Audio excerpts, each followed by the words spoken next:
lot like a Delver deck with some synergies that let you bounce creatures in order to get value. So this is nice. Joe starts on Tundra Go. No one knows. And then turn 2, pre-land drop cast Ponder. Oh, yeah. Oh, this is the nicest bait and switch. You know, we're across the room from them, but I feel like I could hear Joe saying business as usual as he put the Tundra down. Well, especially this play, right? Ponder, I'll wait till turn 2. Oh, yeah, absolutely. This is the stuff where it feels like he's trying to bait a daze here. So John Job, so the Dimir Ninjas deck, a lot of ways, do you feel it plays more like a value, like some of our value 2-color decks, or is it more of a Delver strategy? It's much more of a value strategy than a Delver one. It actually looks like Job has kind of cut the Delvers that used to be prominent in the deck to lean a little bit more heavily into the fact that you just get to return these creatures with Enter the Battlefield abilities to your hand with the ninjutsu mechanic. All right, so what value cards are we looking at then? So we have 1 Vincer Shaper Savant for the hottest spice. Then we see Spellseeker, which lets you search your library for other cards. Baleful Strix, which it's hard not to love a Baleful Strix if you're a Legacy fan. And finally, Snapcaster Mage. Not too bad. Among there, right, 16 creatures, so fair amount there. And then it looks like for Disruption, 2 Thoughtseize, 2 Hymn to Turok, a Fatal Push, 4 Force of Wills.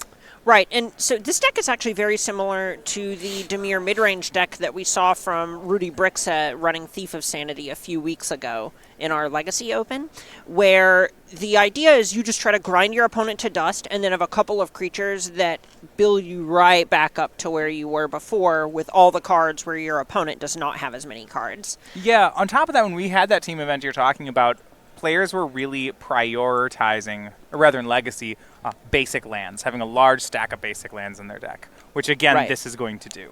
Exactly. This is one where you're going to have the benefit of just getting to play a lot of Magic, and there's even a point where you benefit from having a higher land count than other decks do by the fact that you get to play Mutavault. On John's side, completing a Brainstorm to set up his hand, he's fetched up 2 Underground Seas and goes for Hymn to Turok. Joe Lossette's a Legacy Miracles man. You're not expecting Wasteland. Yeah, no Wasteland today either, even though he's not playing Miracles. And we'll see Joe, with the Hymn to Turok on the stack, is going to make a move with that Flooded Strand. And now things get interesting. Getting Underground Sea, that's something you don't normally see out of Miracles. Can you hear Joe groaning from here? Oh, I've been had. Yeah, and Joe, that's the one, man. He's going to use Brainstorm to hide some cards from that Hymn to Turok.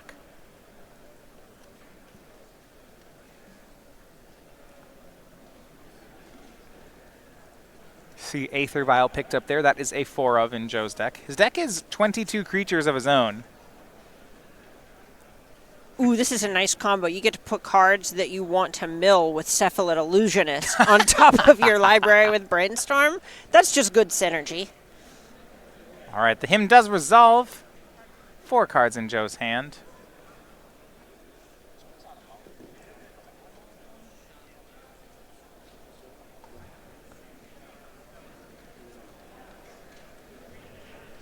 Yeah, and if you're noticing, Joe appeared, he was on a mulligan to 5 there. I know when he laid out the cards with Hymn to Turok, I was thinking, normally I'd expect to see a couple more cards there. Yeah, exactly. And this is kind of the spot where, even on top of the Underground Sea, now that Job hit this Aether Vial with Hymn to Turok, you know something's up. Right, yeah. Aether Vial is not, I mean, you don't play it to just flash in your Vencers and Vendilion clicks out of Miracles. Exactly. There's a point where you could go, well, maybe he's playing Esper Control or splashing Toxic Deluge instead of Terminus. But no. Aether Vial does not go with those cards. Especially the Cabal Therapy, which is the other card to hit off to Hymn to Turok. Outside of Cephalids, I mean, at this point, there's no deck that's on the radar that plays all these cards. Exactly. There's a point where you could think maybe there's some sort of Dead Guy AL deck that's trying a black-white aggro strategy that plays both Therapy and Aether Vial, but those decks don't play Ponder and Brainstorm. Back to Joe we go. This is Nomad's Encore. The jig is up.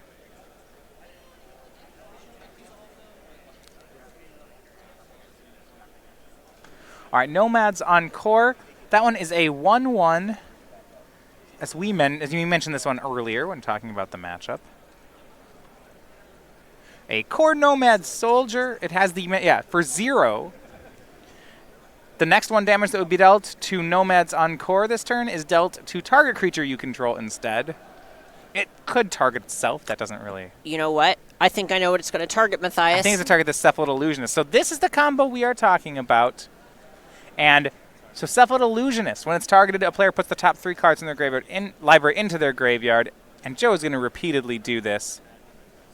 You technically don't have to do your entire library. Here, he may just be looking to hit all of his combo pieces and leave himself a couple of cards in case it bricks. Yeah, so here is one Narcomoeba. He plays 3. And he stops there. Not too much to worry about on his side. I suppose Force of Will could mess with a Dread return. Right, and that's what Joe's playing around here. You already have creatures in play that can flash back your Dread return as it is. You just need to make sure it resolves. Yeah, Cabal Therapy targeting Jonathan Job. We'll get those life totals back up for you in a second. Collective Brutality, Baleful Strix, 4 lands. Not a whole lot going on here, and there's a spot where Job pausing there may have been him considering if he just wanted to concede. Yeah, and I think on Joe's side, Job said he knows he's dead, but wants to see how. You know, he may not have played this matchup ever. Exactly, and the Lawless Giant is a recent kill condition being added to this deck. Used to it, it was some very convoluted Angel of Glory's Rise or Flamekin Zealot fueled combo where Angel of Glory's Rise would bring back like an Azami Lady of Scrolls and a Lab Maniac to draw the last card in your deck and win on the spot. The very last card in Joe's deck was the Dread Return. That's a good spot for it. Not too bad. He'll Dread Return Lotleth Giant. When it enters the battlefield, your opponent, I believe, takes 1 damage for each creature in your graveyard. That is going to be enough creatures. That is a cool 20 creatures.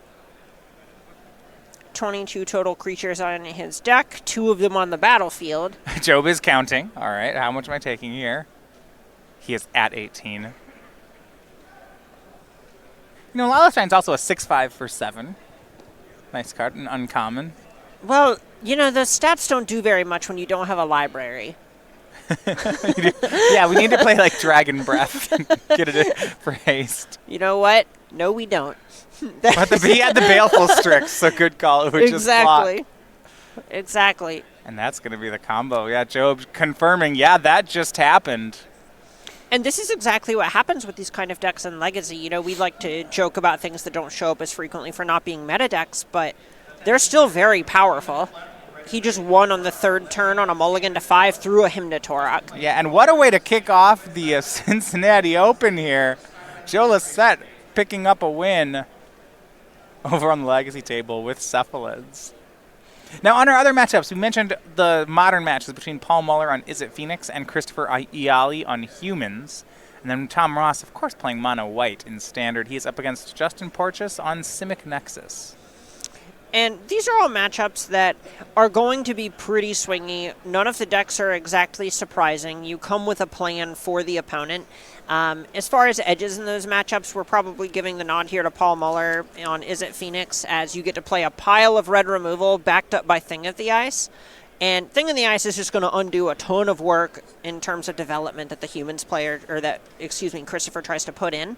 And then the Simic Nexus is going to be very favored over Ross's mono white aggro, just because Tom Ross's deck doesn't have all of the blue tools that we see out of the Azorius decks. Yeah, that is one of the matchups where it can get closer. You know, you're not going to see Disdainful Strokes and Negates. He will go toward things like Demystify to try to hit a Wilderness Reclamation or an Azcanta, but certainly not as powerful as the blue cards there. Yeah, other than that, you really only have Tithe Taker that does very much interacting. Tom Ross does have, say, Adano Vanguard out of the sideboard to be more aggressive, but other than that, he's just looking at things that shore up some of the fairer matchups that aren't going to play very well. Yeah, he's actually on the Tithe Taker main and no Vanguard's main, which plays well against a lot of the red decks, but is going to hurt him here. Exactly. In the meantime, let's look at some of the sideboard for our legacy match between John Job and Joe Lossett.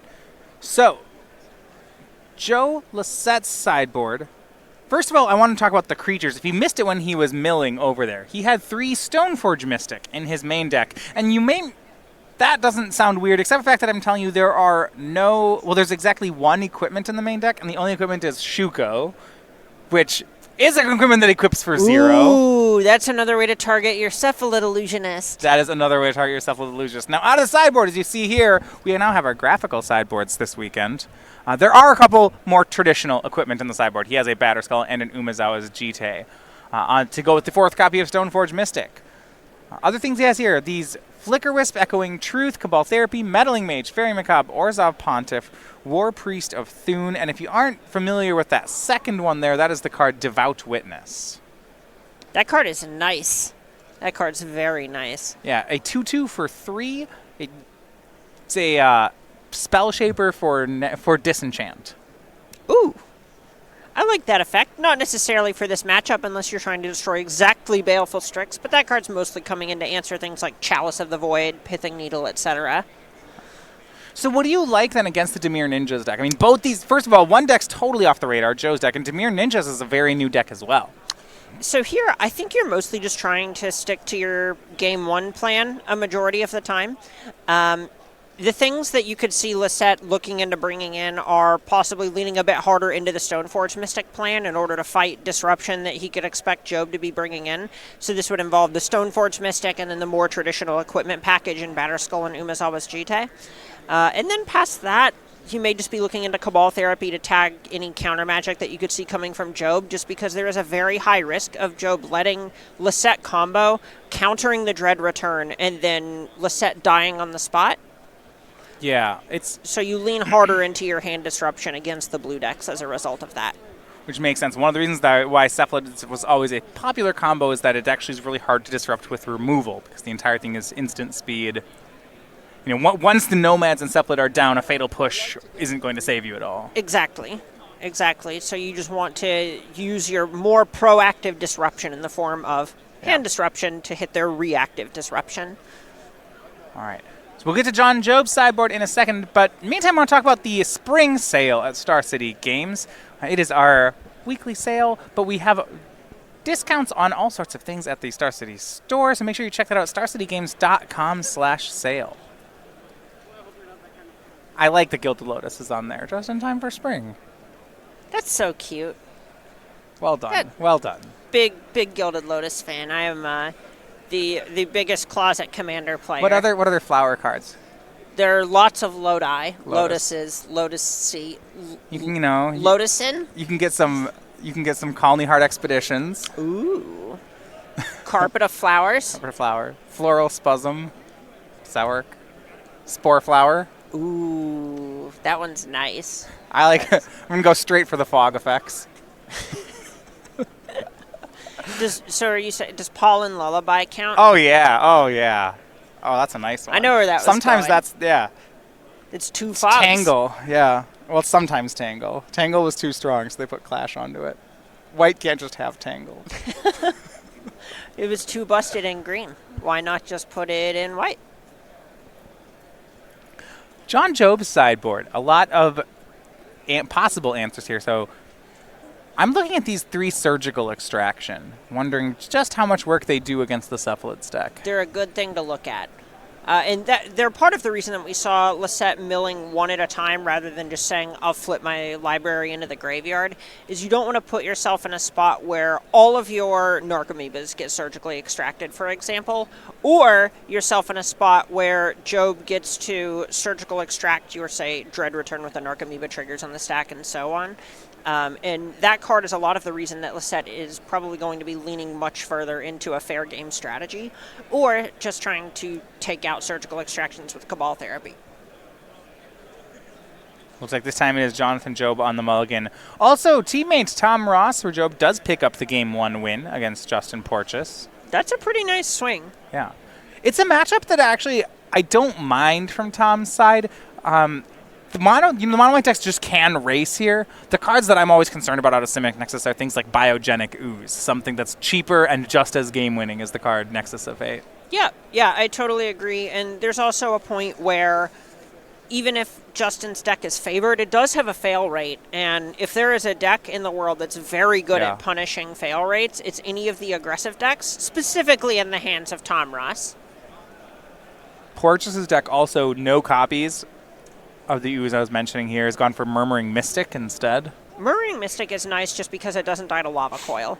That's a big draw Yeah. to it there, is it's much more resistant to removal in general. And a lot of those threats, if you're jamming them, you want to be able to block with them as well, and Mystic just does a better job of that than the Ooze does short that's term. going to help him in the red matchup, so it may cost him a few points in the white matchup. Absolutely. Those birds are pretty insignificant in the face of An army of Benelish 5. Marshall. Yeah. Looks like Joe has kept on 6, and here we go for game number 2. Stoneforge Mystic here from Joe. Wondering, do you think it's just has Shuko, or he has the GTAs with it now? At this point, I would assume he's leaning into a fairer game plan, just because you know that Surgical Extraction is something a good chunk of decks are going to have out of their sideboard. Sure. So you want to make sure you're not just cold to it. Yeah, it might be the kind of thing where he boards in the Batterskull and GTA in almost every matchup, just for that reason. Exactly. And it could vary in some matches where you just need to race and combo as best you can. This is something like Storm, for example, where the Batterskull is just never going to matter before they get to Tendrils you. But against anything fairer and slower, you may just need to lean into this Batterskull plan. Turn 1 Aether Vial from Lossett. Did not have one last game. He'll get to play out with it for this one. Last game, all we really saw out of Job was him to Turok. Not any threats hitting the board, unless you count Baleful Strix. That is a legal Magic card. Yeah, I mean, it resolved, and then he never untapped. Listen, that Baleful Strix is doing its best. It did it. Yeah, and it did its best. It drew that card. It drew a card, and it had Death Touch. What more do you want from it? You're lucky it'll perform for you people. Aether Vial up to 1 for Joe. A lot of lands actually still in the hand to go with the Vial. And that's kind of the problem with the card Aether Vial, is even though it's a very powerful card, it ultimately is just a very fancy Cavern of Souls. Yeah, it is mana. And here is Cabal Therapy from Lossett. I don't think there's an obvious name here. No, a lot of what you're probably looking to name is just anything that Job could be using to try and disrupt your combo, as those are the things that he's going to be the most worried about here. Update here, a quick 2-0. Tom Ross is the winner. Now, Joe, Cabal Therapy, he names Liliana the Last Hope. We have a single copy hanging out from Job. Okay. And that's just the card that, if Lossett doesn't have an answer, could end up snowballing the hardest. Oh, sure. That, especially out of his deck. I mean, he gets to mill for 3 when you Last Hope the Illusionist. You're so right, Matthias. Yeah. You are so really, correct. Really, I think he's okay with Liliana. I can't see how that would be a problem. But here, you can assume that Job realizes he needs to take a more control-y stance in the matchup, and if you're planning to play a grindy game, you're mostly just trying to take the things that are going to be more than a +1 and snowball an advantage that you can't just outgrind, and Liliana is exactly that kind of card. Top cards from Lossett were a Brainstorm, 2 Brainstorms and a land. He actually intentionally draws the land and leaves the 2 Brainstorms on top. He did see him to Turok in Joe's hand, so he's trying to keep the bad cards in his hand as he ships the turn. Exactly. Very heads-up play here, where he knows he doesn't have access to the mana anyway, and if Brainstorm is the card you're drawing to, it's going to find the next card down anyway. If you're planning on putting some lands back in your deck as is, this is just some medium to long-term planning on Lossett's part. Ian Bayer and Andrew Braswell to the stage, please. Ian Bayer and Joe, we're going to Andrew end step. Braswell to the stage. Use this Brainstorm here with a fetch land. Does want to set up some pressure. His deck, as we mentioned, is a bit more of a mid-range deck, so he doesn't want to drag things too late in the game. Right, and this is a strange spot that you'll end up with Brainstorm sometimes, where you cast it expecting to want to put some cards back, and then you end up with a bunch of nice cards. And unfortunately, he does need to hit his land drop here, so he's just going to have to shuffle away some other powerful cards. Yeah, it looked like he actually had to shuffle away a copy of Counterspell, which is, I think qualifies as a good card in this matchup, though he's looked at the Aether Vial on board and decided that it was a bit weak. Exactly. That's the spot where this card is good, and it does beat the Dread Return and the like, but you've got to imagine that Lossett has that covered and isn't just going to fold to it, especially when Lossett knows it's in his hand. Yeah, he saw it with the Cabal Therapy. Exactly. Counter Magic in particular is so much worse when your opponent knows how much of it and which counter spells specifically that you have.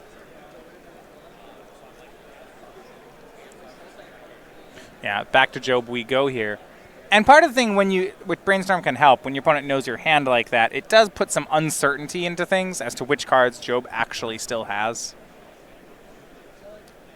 Top 3 shows another counterspell and 2 lands. Not ideal. No, and this is a spot where Job may feel priced into keeping the cards because he just wants to hit his land drops here. It's whether or not he wants to try and shuffle his library after he hits those lands. It looks like an Underground Sea and a fetch. Yeah, okay, if one of them is a fetch land, but there's a lot of... That looks pretty appealing here because it's fetch land, Underground Sea, Force of Will. Yeah, I want all land. I don't really want the other 2. Exactly. This deck's very interested in hitting its first 3-4 land drops and then just drawing gasoline from there. And he's still in the developmental phase of hitting those first 3 or 4 land drops. Yeah, even though he's not Thief of Sanity, a lot of these value cards, Spell Seeker, Oh, it wasn't a Snapcaster fetch Mage, land. it was a Mutavault. So that's why he was thinking long about it. So this is actually pretty nice, even though it does force him to keep Yeah. those cards on top. This is a way for him to at least apply some kind of pressure. Yeah, I mean, right, you can start it by attacking in for 2, though this Aether Vial threatens that a little here. One of the benefits, well, we'll say Okay. benefits for Job, downsides for Lossett, is that Job did get to look at Lossett's entire deck last game. To get a bit of an idea about what cards Lossett's going to be vialing in for 2. So if all he has on his radar is Stoneforge Mystic, this Mutavault attacking is clear for takeoff. End step from Job. Is this a Snakecaster Mage? There we go, it is. It is just the 2-1 Ambush Viper. And yeah, he is trying to get that pressure down. Oh, I love it. I love it so much. Attack. We are attacking. Just thinking about it. This is one of the heads-up plays where you know someone really knows how to play Legacy. Whenever they go, oh, I just need to get you dead because I understand if I give your combo time, it will go over the top of anything I do. So just sacrificing some value for the sake of creating damage is such a heads-up play. And attacks in, and here's the reason, because he had ninjutsu. So this is Yuriko the Tiger's Shadow. Do you like Dark Confidant triggers? That's going to be important. So whenever a ninja deals combat damage to a player, reveal the top card of your library, put the card into your hand, and they lose life equal to your mana cost. Oh, yeah, it's better than Dark Confidant. Yeah, it's... Do you know what Go ahead. Do you know what the cost is going to be for Joe Lossett? This greatness at any cost? It's going to be a 5-mana Force of Will on the top of the library. Ooh. Remember how he stacked that Yeah, Ponder? that is a 5, isn't it? That is pressure, if I've ever seen it. Yeah. And now Job even has this Snapcaster Mage back in his hand. It feels way less like a Snakecaster Mage when you're doing this to it. It's like cheaty, you know? It's like when you ambush Viper the Snapcaster, you're committing to a 2-1. But not here. It's just Baba Booey. a swing for 1, a swing for 5 more for that Force of Will. And it goes into Job's hand. Now, there were actually decks built around Yuriko that were trying to almost like erratic explosion your opponent with this effect, right? Right, and then people realized just having a Thieving Magpie that burns your opponent is, it's fine. It's pretty good. Yeah. What was the cards they were using? There was like some 10-mana cards, right? Oh, good grief. Probably I saw some terrible Progenitus, ones. probably Emrakul. I go straight for those decks. Do you think they were? Do you think they were also Blazing Shoreline? Draco, maybe. Ooh, Draco's nice. You Wordly Tutor with the Eureka trigger on the stack. Yeah, just put Draco on top. Boom, 16. Yeah.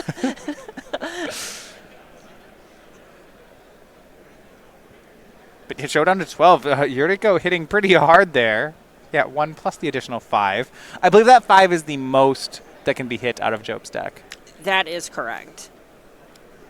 But with cards like Brainstorm, he's going to just keep hitting it. Ooh, look at this clean shuffle away the top of your Brainstorm.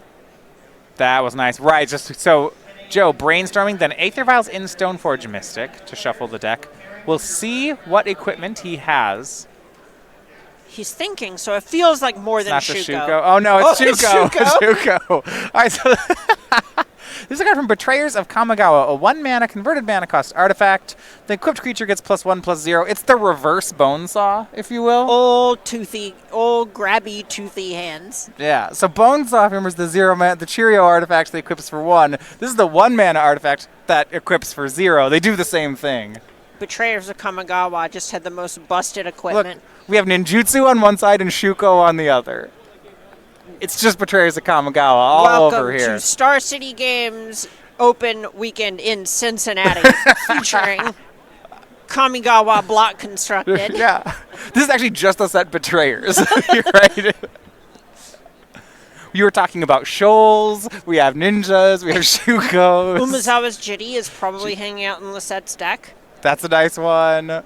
That's also Betrayers. The format's broken. Kusari Gama was out of Saviors, so it's I not even hadn't legal. been there. That's true. That's going to be a rough one. That was actually the first pre-release I played. It's Betrayers of Kamigawa.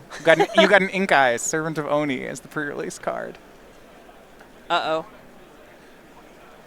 Another Stoneforge Mystic here from Joe. I want him to get second Shuko. I know it's not in the list, but... Come on, Onaganada. He'll get the Batter Skull. Or the No Dachi. Oh, God. Do we need to get a judge down there? That card's not legal. Wait, Onaganada, he can't put that on any of his creatures. It's in Saviors. Right, that's when it only can go on creatures with power 3, and then they get like 3-0 and trample. You put 2 Shukos on a Stoneforge Mystic. Oh, and then it can hold the Onaganada. Good grief, you got to think about all the angles.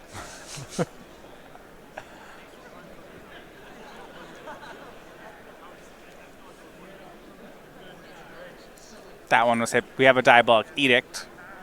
Being hit there, not of much consequence. Now, Joe's actually held the Shuko still in his hand as opposed to casting it here. Right, and basically the idea is you don't want to expose it to anything until the turn you're going off. You don't need to commit the mana into the Shuko until you're winning anyway. This Vial will put the Cephalid Illusionist into play for free. The Shuko is too valuable. Listen, it's more that the mana being invested is too valuable, but also this Shuko is a valuable asset and must be protected as such.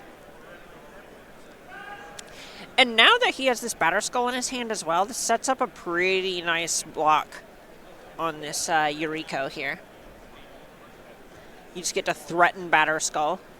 All right, fine, attack, if that's what you want to do.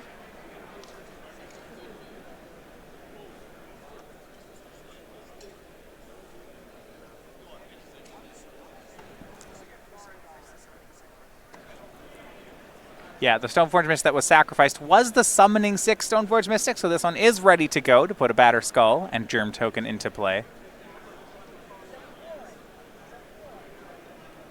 Which has given Job some pause. See a hand here. Force of Will, Baleful Strix, that Snapcaster Mage, both players know about it. He has access to some options in his graveyard, 2 cantrips and a Diabolic Edict.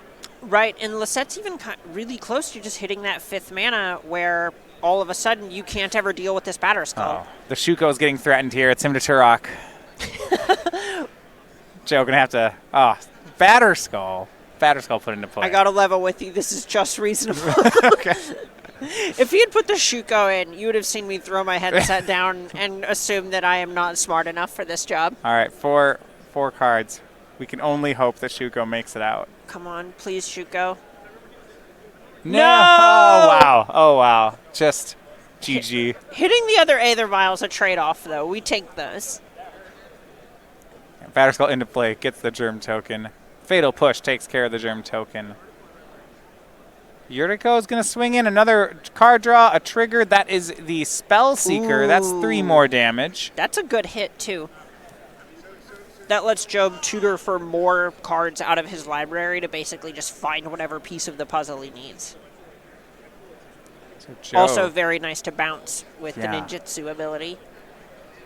Don't mind that either. Now, there's Ninja the Deep Hours in here as well. I was just checking. There's also Mutavault on the battlefield. No, but you can't ninjutsu a new Mutavault. That's true, but Mutavault does trigger Yuriko. All right, Yuriko triggers off all ninjas. All ninjas. That is nice. And Joe down to 8. That was another swing for 4. Yeah, this card is not that far off from Gurmag Angler whenever your deck is When it's going. connecting, yeah. Exactly. It's usually hitting from something in the range to 3 to 6 points of damage. 5th land for Joe. He has the option of equipping Batter Skull here.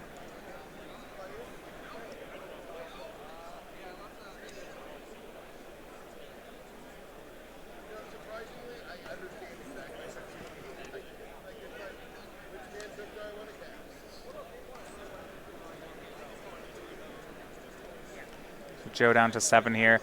Update Paul Muller, a Game 1 winner over on the Modern table.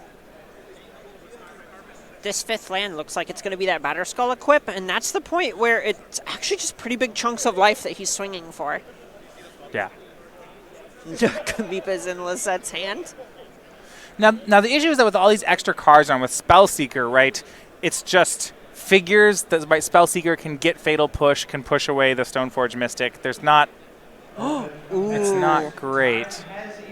Vials in Narcomoeba and Cabal Therapies.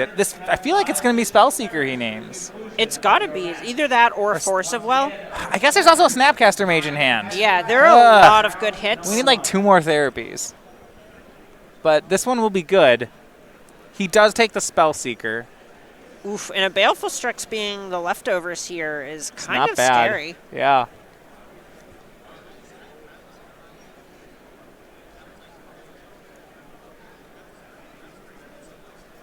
Joe can equip the Batter Skull here, but Snapcaster Fatal Push is a play that's on the board and also very powerful. Right, there's a spot where what Lossett may look to do is just play a bit of damage control by bouncing the Batter Skull right now and passing, because this sets up a situation where you can just put Stoneforge Mystic in front of Yuriko. Okay. Or force Job to just commit more mana.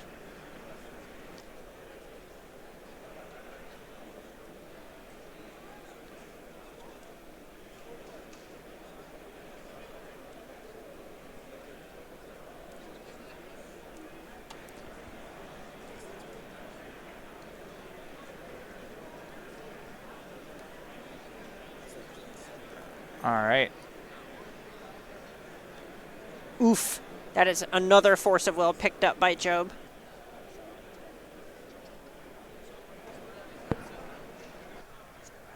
All right. Batter Skull back into Joe's hand. Stoneforge Mystic looking to redeploy that as we go back to Job's turn.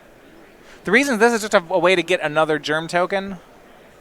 Basically, that's it, and it also puts a spot where it forces Job to commit mana into something like Mutavault in order to have an attack that gets through Stoneforge Mystic.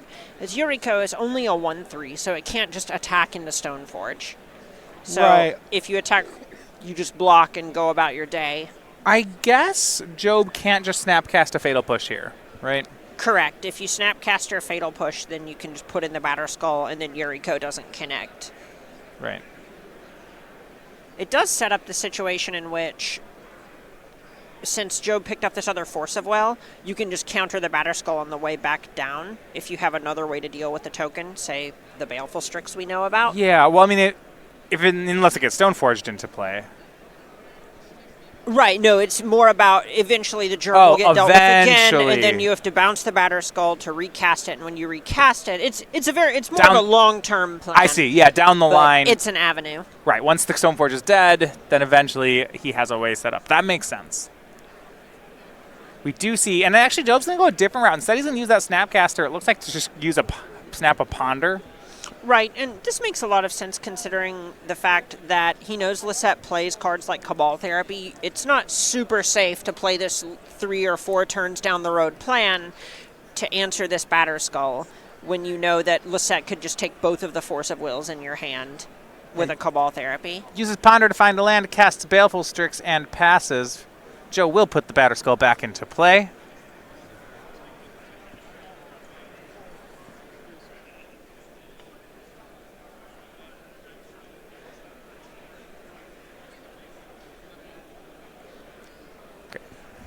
All right, Baleful Strix is going to come in with another big life swing. That's the big thing that it's going to be doing here. Trading with this Baleful Strix is pretty nice, considering that Job is tapped out right now. This means that neither player really did anything that mattered this turn, and Lossett just gained 4 life and took away one of Job's cards.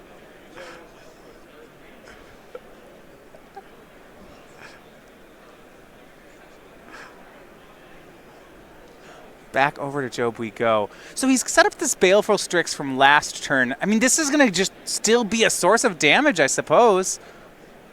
Well, he did just cast it. Yeah. So Okay. it looks like Job is pretty interested in aggressively trading off Baleful Strixes for Batterskull tokens. Him to Turok. That's going to force the Batterskull back into play. 2 cards remaining in Joe's hand. He'll get them both. It is Ponder and Aether Vial. And all of these hymns, while they have been 2-for-1s, they've hit Vial Shuko, which doesn't feel that great. Yeah. And the next one hit the 3rd Vial, which Lossett obviously has no interest in casting in a Ponder. So there's a point where it's literally a pair of 2-for-1s, but it really didn't feel that way. Yeah, and right now, Batterskull continues to go to work for Joe, hitting in for 4. But now both players to 15. And, ooh! Oh, this is a card that plays. So this is the one of Shaman Encore, I believe.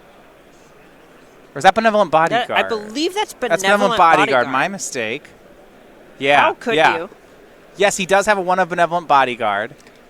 This is protection against Fatal Push? Yes, this is nice. this is a one of Mother of Runes activation.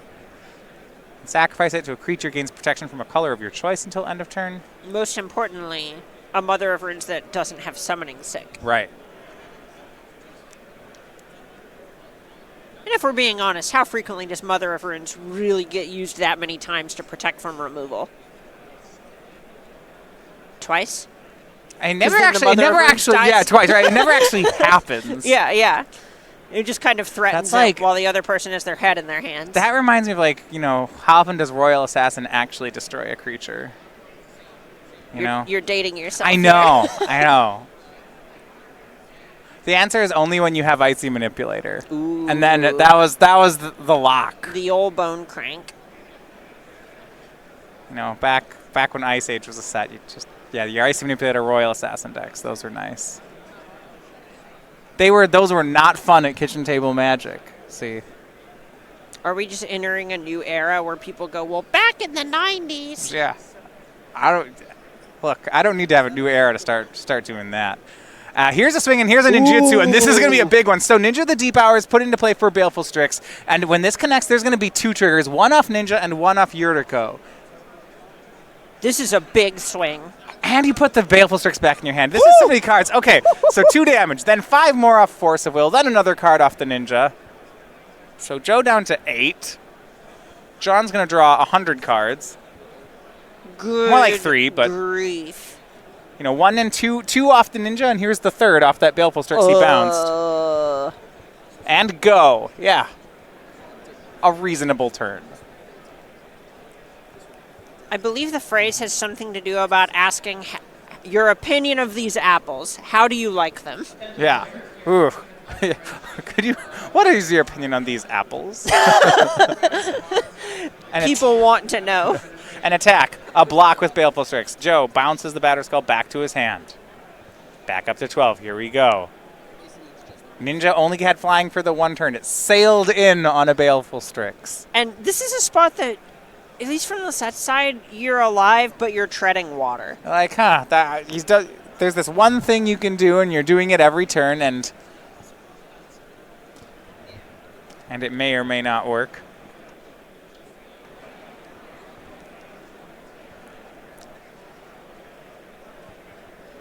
Joe trying to hang on here in the second game. That round timer here is accurate, which may come up with the way this game's going. This is not the deck that I would expect to go to turn 100. Yeah, now the issue is that Joe's team, if no one finishes any more games, Job, Muller, and Ross win the round. So with 11 minutes left, Joe needs a 2-game comeback from Christopher Iaali if this doesn't finish.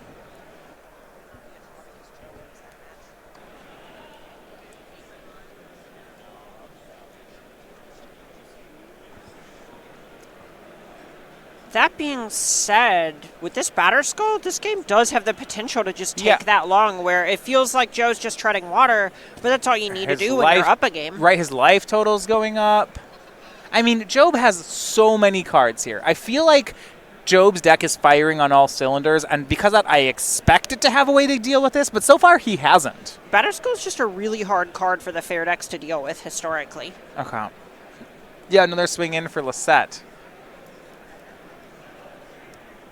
Down to 11, up to 16.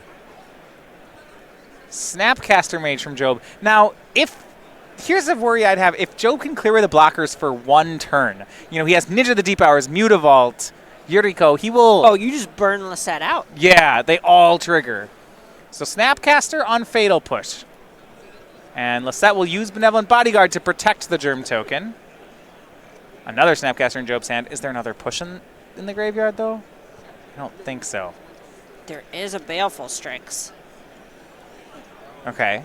And that, with another Yuriko in Job's hand, there's a point where even though you don't want to just pitch cards to the Legend rule, your Yuriko's not doing that much right now. So if you just get in with this Baleful Strix, which already drew you a card anyway, and then turn it into a Yuriko, that's 2 more cards between the trigger from the Yuriko and then the Baleful Strix getting recast. I'm almost wondering at what point he can just start throwing all the creatures into the attack here, letting one of them die to the Batterskull, and then just ninjutsuing things into play. It's not unreasonable. No, absolutely not. And there's also a spot where it's hard to say who's actually ahead here, where Job's deck is firing on all cylinders, but it's fighting a fight that Lossett's deck isn't. Blue-black is not particularly well-equipped to deal with a Batterskull. Exactly. Here's a Diabolic Edict off a Snapcaster from Job. And Lossett, oh no, does he have a 2-drop in his hand? Tell me it's a He Narcomoeba. does. It's another Stoneforge Mystic. Job was really hoping to get one of these 2 creatures with that Diabolic Edict, but he's not going to. And more Betrayers of Kamigawa. Here's the Jite. And Jite, if it starts connecting to this Germ Token, that could actually... That's a way back in. That's a way back in for Joe. Yeah, that's a card that Dimir decks do not have the ability to really interact with. And it also just is a card that snowballs when you have a card like Batterskull that Dimir also can't effectively deal with. And I'm not even sure it's right to say it's a way back in. Joe's been treading water here, but it's a way to pull ahead. If he starts getting Jite counters, this board will turn in his direction. Exactly. You attack once, and all of a sudden you get to kill 2 Snapcaster Mages for free. Yeah, a lot of text on him was always Jite, but text is actually, if this card gets counters on it, win all creature, win the creature war. Exactly. There's even a spot where even if you don't end up grinding by killing creatures, you can just pump your Batterskull and it's never getting double blocked out of combat. You can kill other creatures. You can gain life. The pumping alone is worth life on its own. And I believe this is our Shaman.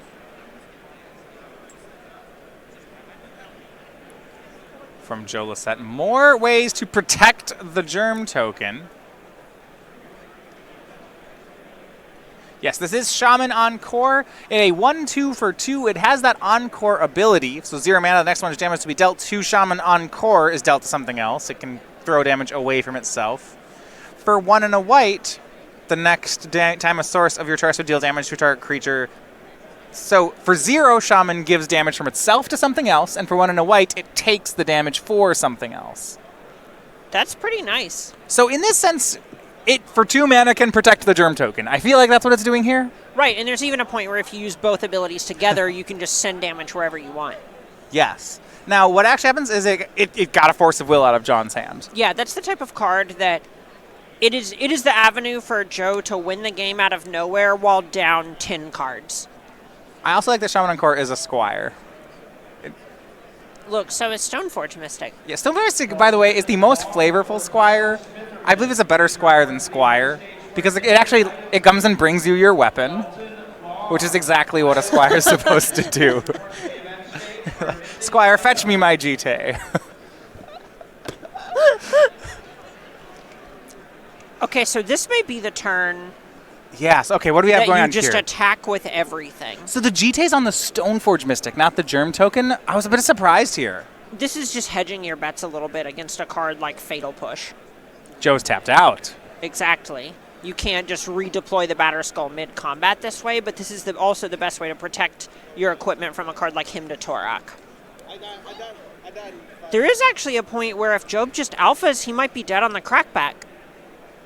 Well, I guess Lossett only has 5 damage now. There's no Shuko he can tutor up.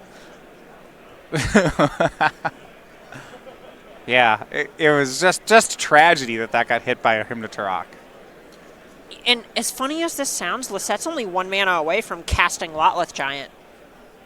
And that card just burns you out of nowhere. Alpha! And a swing in here from Job. Do want to mention there is a 10-minute time extension on the modern match here. So if you're following along here and wondering if this is going to get into some weird end-of-round stuff, that may complicate things. But the full alpha swings in here, so 3 Snapcasters, a Ninja of the Deep Hours, and a Mutavault. Now remember, both those other ninjas, if they hit, will trigger the Yuriko. Right, and there's a spot where it's pretty easy to just block the Ninja of Deep Hours. It's whether or not you want to block with your Stoneforge Mystic. And the big upside to blocking with Stoneforge Mystic is you do just get counters on your Umezawa's Jite. Right.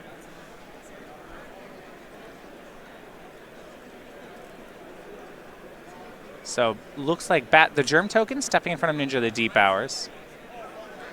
4 other attackers. It feels like there's got to be a ninja in Job's hand to make this attack, right? Absolutely. We know that Yuriko is hiding out in there. So we're likely looking at bounce one of the Snapcasters that's unblocked for a new Yuriko. It does feel like that hedging of his bets, whereby Joe put Umezawa's Jite on Snapcaster, not the Germ Token. It feels like he's being punished for that play here. If the Jite were on the Germ Token, I think he would just say no blocks with the... and he didn't end up blocking with the Stoneforge. Right. Oh, it looks he did. like Okay. He put it in front of Mutavault, so it saves him from drawing a card. Okay. He knew the Stoneforge was going to die anyway. Umezawa's Jite is good at picking off Snapcasters. Lossett's just trying to pick off the ninjas. Yeah, it's going to finish off that Mutavault, most likely on end step. Exactly. But he did lose the Stoneforge Mystic this turn. That's true, and that was one of the things that's been the best at keeping Lossett in this game is the fact that he can return the Batterskull to his hand from the battlefield and then redeploy it in the same turn cycle. And Lossett has to draw a couple of lands to do that again. Yeah, Lossett only took 2 damage there. Gained 4 off the Germ Token, and then took 6 from unblocked creatures. Job recovering here with a Brainstorm, says go. Lossett finishes off the Mutavault and gets ready for his own turn. Gonna try to connect that Jite to the Germ Token. Yeah, and it's hard to imagine that Job has to chump block. Yeah, we kind of said it before, once this starts picking up Jite counters, I'm just not sure this matters. Yeah, this is how Lossett goes from parity to firmly ahead. Because at the end of the day, Job's grindy deck, the way that it grinds is with its creatures. And I want to say here, just kind of on the Ninja deck in general, I was pretty impressed by Yuriko at some point in this game, but the fact that he's not been able to stabilize against Stoneforge Mystic and not a lot else is a real concern to me for the archetype. Yeah, we saw what those hymns hit from Lossett's hand were just a bunch of blanks, and Job's still falling behind here to what was effectively just a couple of Stoneforge Mystics. Right, Lossett's deck played Stoneforge and a bunch of cards that didn't matter. Now, imagine this is the same game, but Lossett's playing Stoneblade instead. This is only going to get worse. Exactly. It's a spot where, maybe he doesn't have Benevolent Bodyguard, but other than that, it just doesn't matter very much. But it's not over yet. Job's going to swing in for 8, and Lossett looks to start picking off some of these creatures. He could get all of them. This is an awkward spot where he may have wanted to actually pick off the Snapcasters before combat. Oh, yeah. He can just shrink the Yuriko so it doesn't take damage Yuriko there. ninjutsu's in. Now, Job does get to pick up a Snapcaster, so that is a nice win for Job. Exactly. So if you had done it before blocks, you could say pick off 3 Snapcasters, put your Batterskull in front of Mutavault, and then Job doesn't have an avenue to pick up or an opportunity to pick up a Snapcaster. Lossett uses 2 Jite counters to kill a Mutavault. That would be a ninja. That makes sense. Job responding. Down to 5. Right now, a Snapcaster Mage is being blocked by the Germ Token. Lossett has still not gotten new GT counters for this turn. This is all still before damage.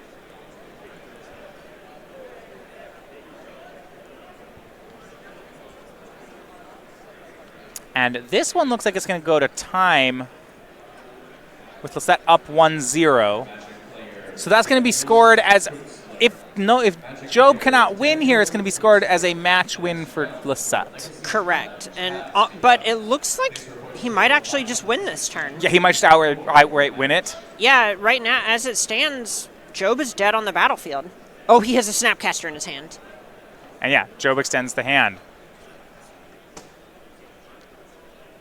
Yeah, I think John Job concedes there, knowing he cannot win in extra turns, and the judge mentioned that was time in the round, which means we bring things to Modern. Now, Modern is going to Game 3. They do have a 10-minute time extension. So that clock is running. I imagine they'll start the game with something around 7 minutes. Right, and this is one of the defining matchups of the format, the human stack versus the Is It Our